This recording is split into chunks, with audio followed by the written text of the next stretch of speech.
In the last episode of Round Sailing, we sailed to the island Barbuda and got amazed by its beautiful beaches.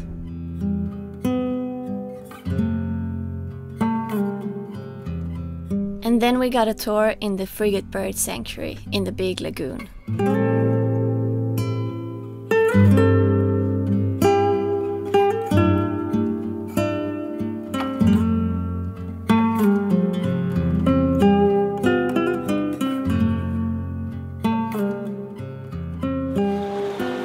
It's now 6 a.m. and we're almost there. You can see St. Bartholomew really good now.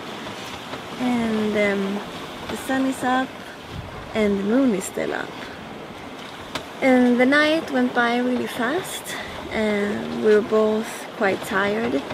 So we had some night shifts, making turns of a couple of hours each. The wind came down quite a lot this early morning. And it has been very rolly, as you can probably tell. That's the negative side of sailing downwind. You have the winds from behind and it can make that you just go from side to side. Good morning. Morning. Are you tired? Yeah, a bit. Oh, not too bad. It's been a good night, a bit rolly. Yeah. We have only used the head sail the whole night, so it gets a bit rolly when we were only using that. But otherwise, we'll be too fast, and we would have been here in the middle of the night. So.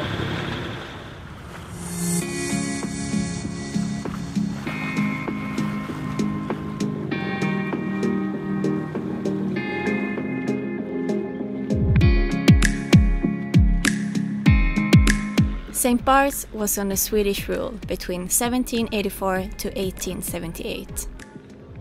The French king at the time gave the island to Sweden, and in return the French got trade rights in the port of Gothenburg in Sweden.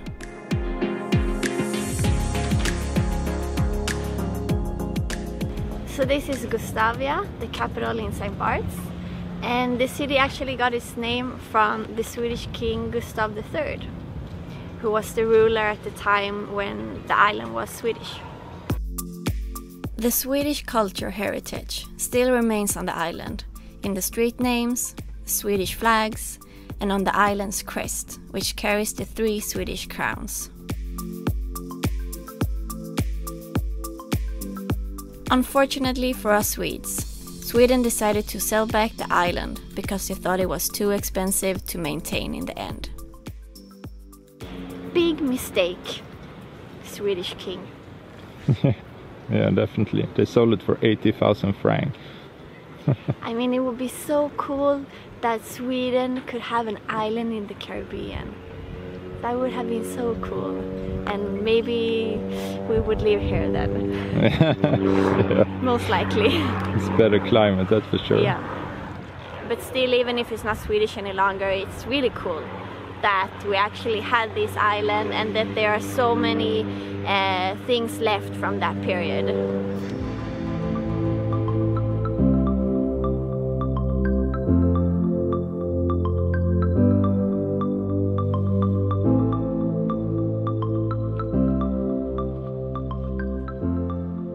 So this place is called Vanadisplatsen, and it's named after the last Swedish ship, official ship, that left the island after the Swedish rule and when the ownership of the island went back to France in 1878.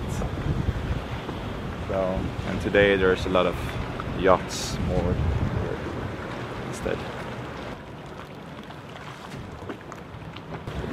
So this is where I used to have my boat when I was here 16, 17 years ago on my first Atlantic crossing.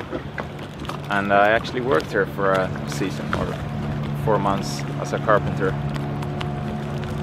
up there in the hills. So now this boat is there. I wish it was mine, but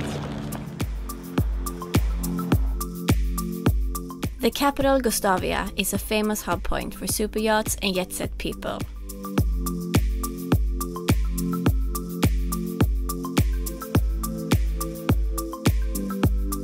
Gustavia is a very beautiful town, and it offers a lot of shopping, especially for people with a big wallet.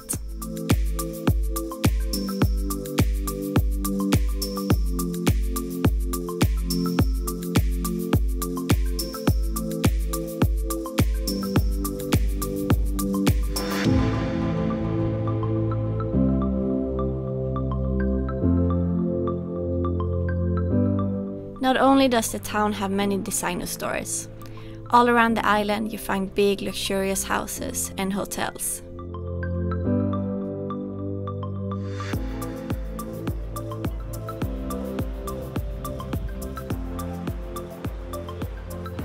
So the race is ongoing. It's not the J class today, they're already finished. A lot of big super yachts.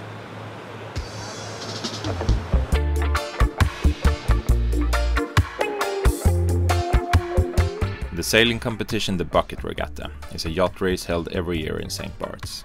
It's a competition for super yachts and nonetheless the iconic J-class yachts.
In the evening, we listen to live music at the famous Les Select.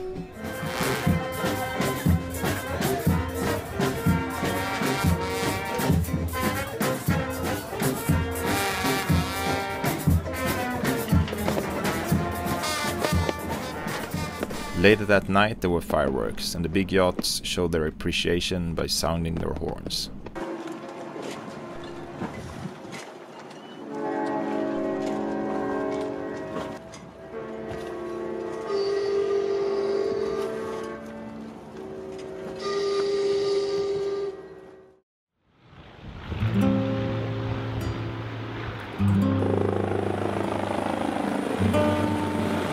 St. Barts has a pretty spectacular airport, and if you're afraid of flying, you should probably take the ferry instead. The landing strip is situated just behind the hill, and the pilots has maneuvered the planes as close as possible to the road below, to be able to land in time.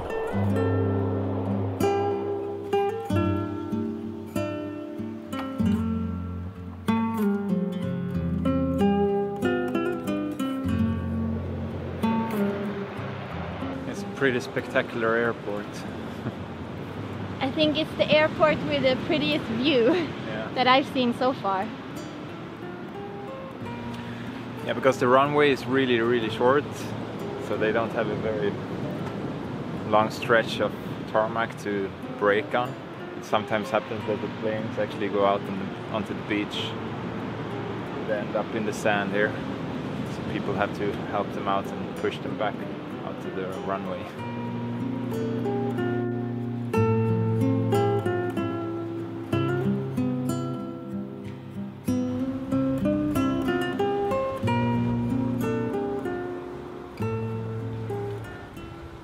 So this is the place I used to work 17 years ago as a carpenter on the island. So it was two Swedes that I was working for back then, Per and Alf.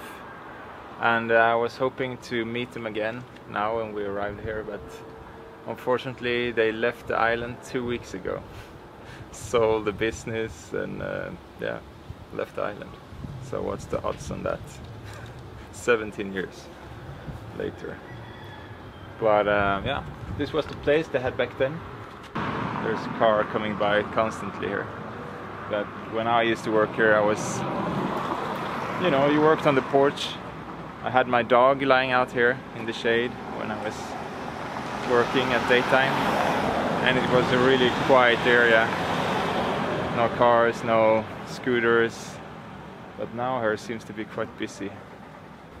So Johan, can't you tell us about the story? What made you end up here on this island? Yeah, I mean, I was sailing with my girlfriend back then, Jessica, and we crossed the Atlantic, and we had only like $700 when we reached St. Martin, and the boat was really a mess. So I was in dire need of a job. So I met a guy at the docks in St. Martin, actually the old consul, Swedish consul from Guadeloupe, and he knew two Swedish guys living here at St. Bart's.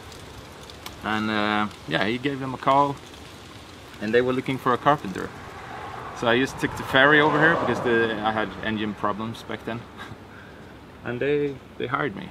And I mean, and I remember I had this $700, that was all that we got.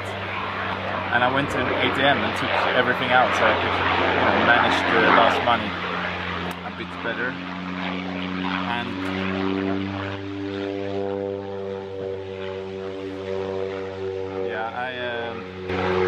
I went to an ATM and withdrew the last $700 we had. And I remember coming back to the boat and I put my wallet on the table in the cockpit. And yeah, we had a dog, a Siberian Husky on the boat.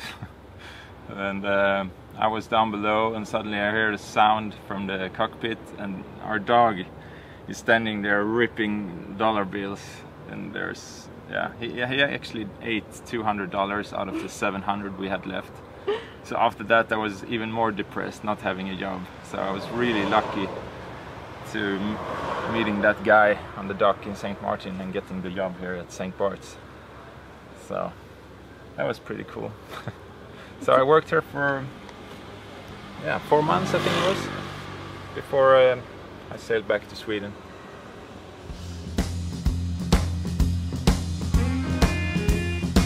In the afternoon, we watched the commotion when the super yachts were coming into port after a day of racing.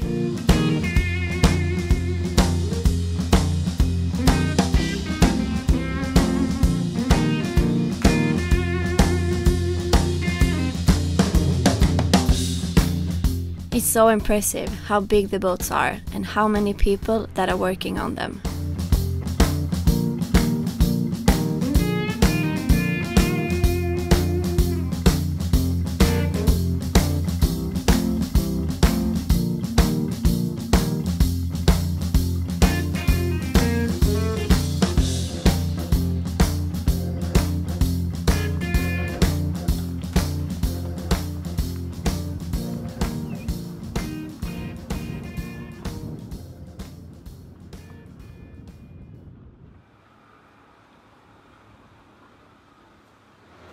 So what are we about to do today? Yeah, we rent a motorcycle, or a light motorcycle. Scooter. 125cc. So we're going to go around the island and yeah, explore a bit. Cool. Yeah, let's cool. go.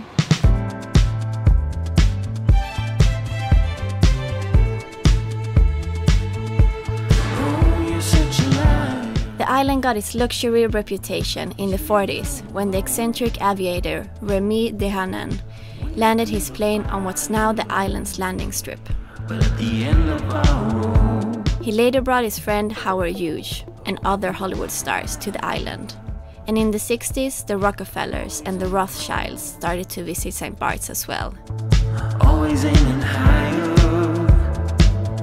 while I'm way too slow. I wait for the easy,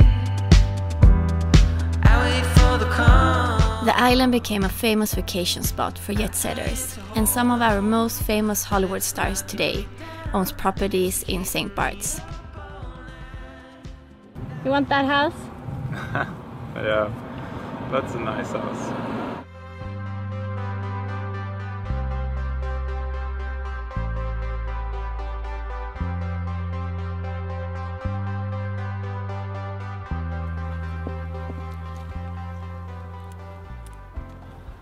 Do you want food, guys?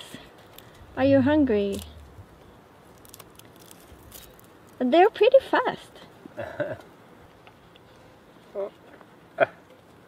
Oh.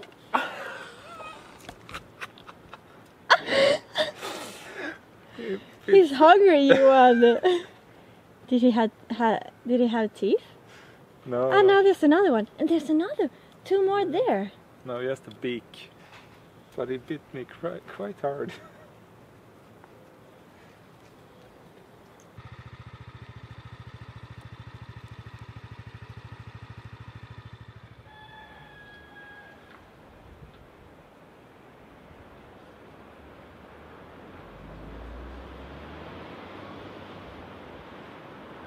Soon we have tried all the beaches on the island today. And in a couple of days we will sail over there to St. Martin. It's about 50 nautical miles over there, so not very far. And my sister and her boyfriend will visit us. Nice. I really like this island. It's so nice.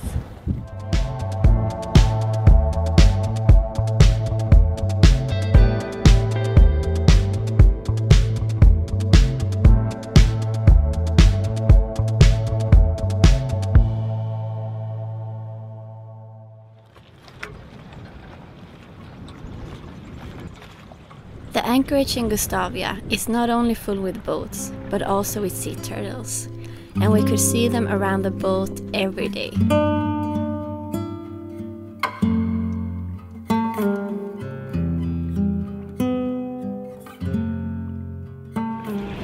So we're gonna go into shore and we're gonna check out, because today we go to St. Martin, and yeah, another thing on Shabby has broken.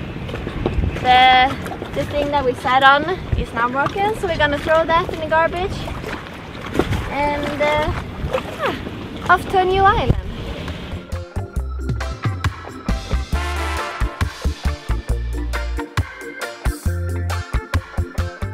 Thank you for watching episode 49.